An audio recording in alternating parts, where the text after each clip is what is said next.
Hey, friends, followers, countrymen, we're here to discuss in, uncensored terms what happened in Manchester last night. First, a couple of things. I want some context. This attack took place on the anniversary of the beheading of Lee Rigby. A young British father and soldier was beheaded in broad daylight on a London street.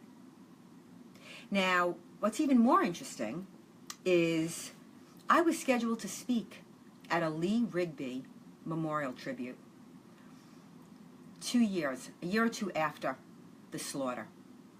And now Prime Minister Theresa May banned me from entering the country. Why? Because Prime Minister Theresa May said that because I opposed jihad terror, I was not conducive to the public good. That my presence might incite Muslims to violence. How's that working out for you, Theresa May? You cow. Theresa May has blood on her hands.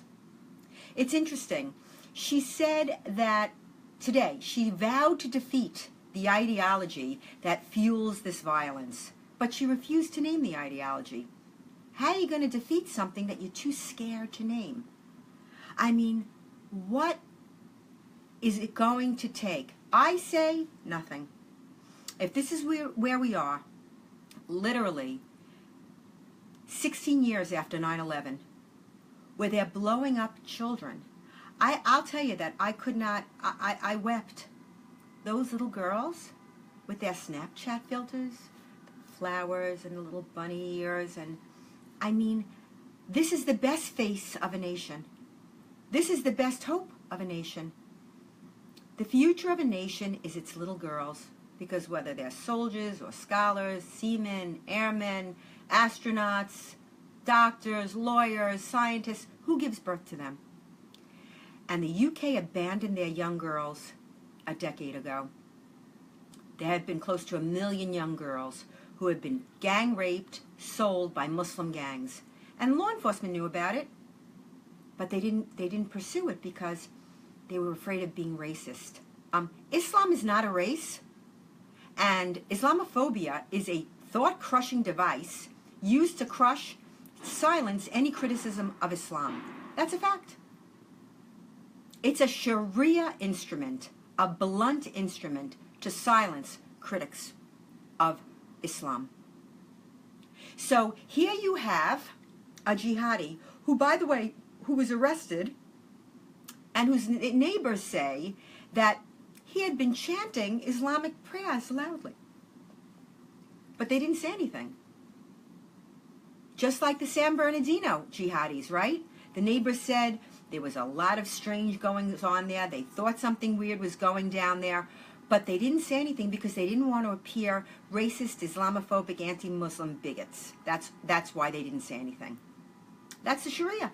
We're living under the Sharia. We're sacrificing little girls. I mean, when they targeted Ariana Grande, who were they targeting?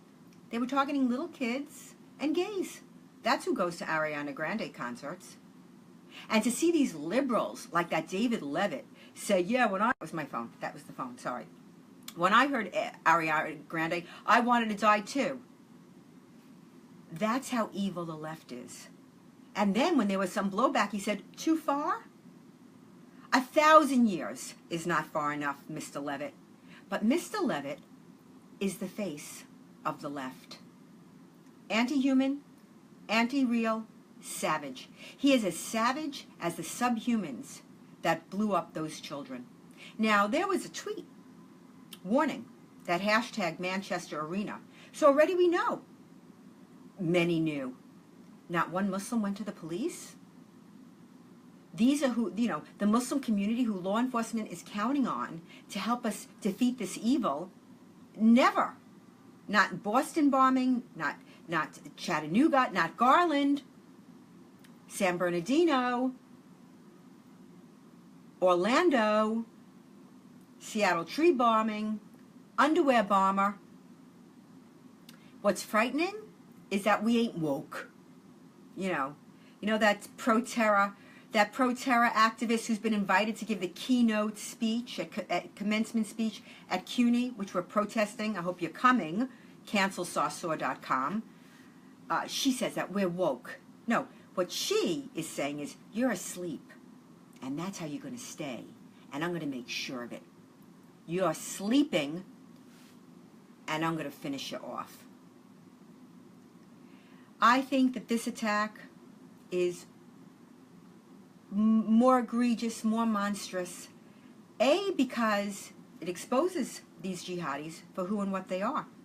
They're chanting Islamic prayers, chanting. ISIS is citing Quran chapter and verse. And we insist this has nothing to do with Islam. You listen to President Trump. He says Islamic terror. He didn't say Islamist. Islamist, a made-up word by infidels who are afraid to use the word Islamic. By infidels, Islamist is not a word in the Muslim world. No, the West created that word, so they didn't have to say Islamic. Living under the Sharia, that's what that is. So he says it, President Trump says it, the world goes nuts, and then Manchester.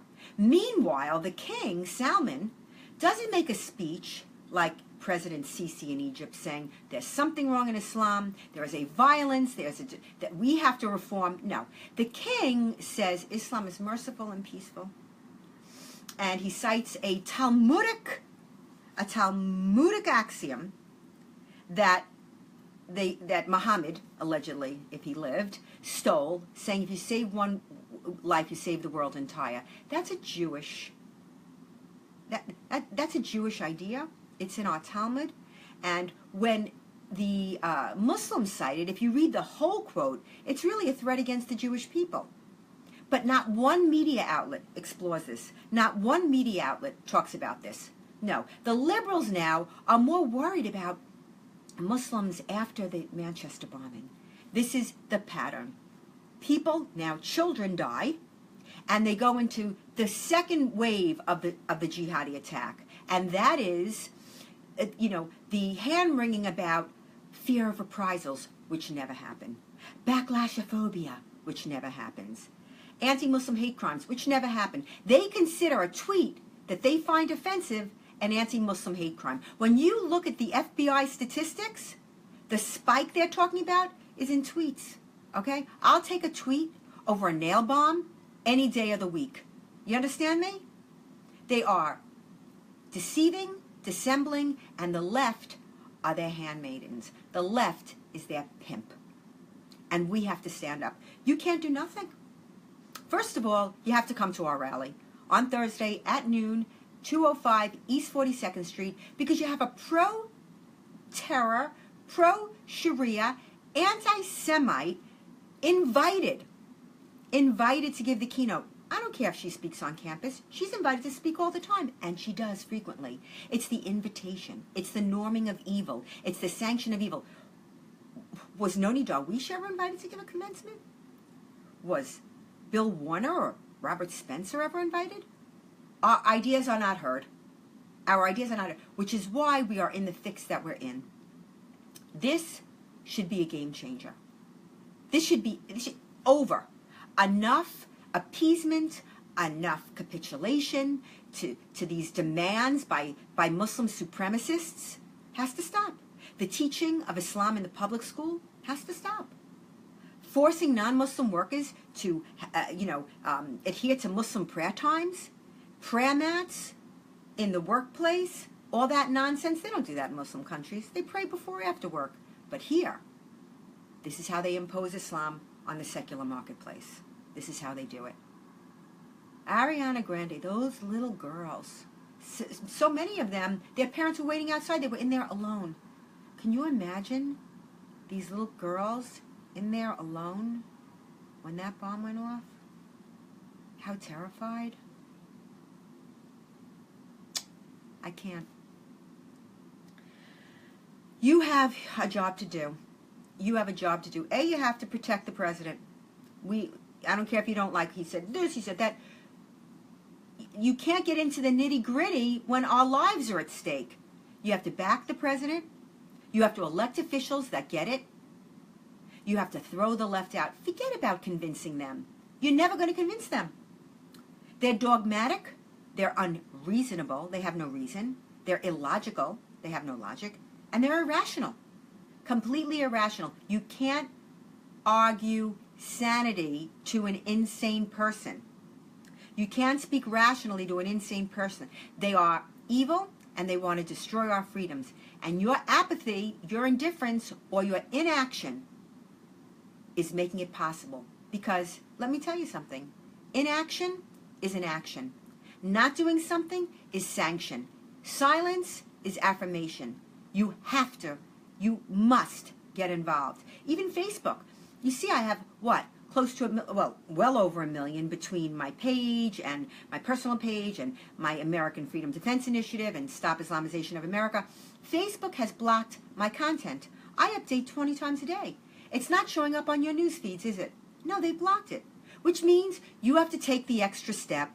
You have to go to my page, Pamela Geller, and you have to share those stories. It's what you have to do. And you may get blocked and you may get banned, but that's the price in the war, in the information battle space. Because the enemy media is the biggest weapon that our enemy has in his arsenal. Not the nail bombs, not the knife jihad, the enemy media. They're the enemy. And so I leave you with this. First off, go to cancelsawstore.com, get to New York, join your fellow countrymen that are standing in defense of freedom. Tell your friends if you can't be there. Share the link. Go. Get involved. Get involved in your town. Get involved in your city. Be prepared for withering attacks. And if you're getting that kind of flack, you're over the target. I love you. We stand together as one. We are an army of Davids, and we're going to defeat this. I don't know at what cost, but I can tell you, we're going to defeat it. God bless you, and God bless America.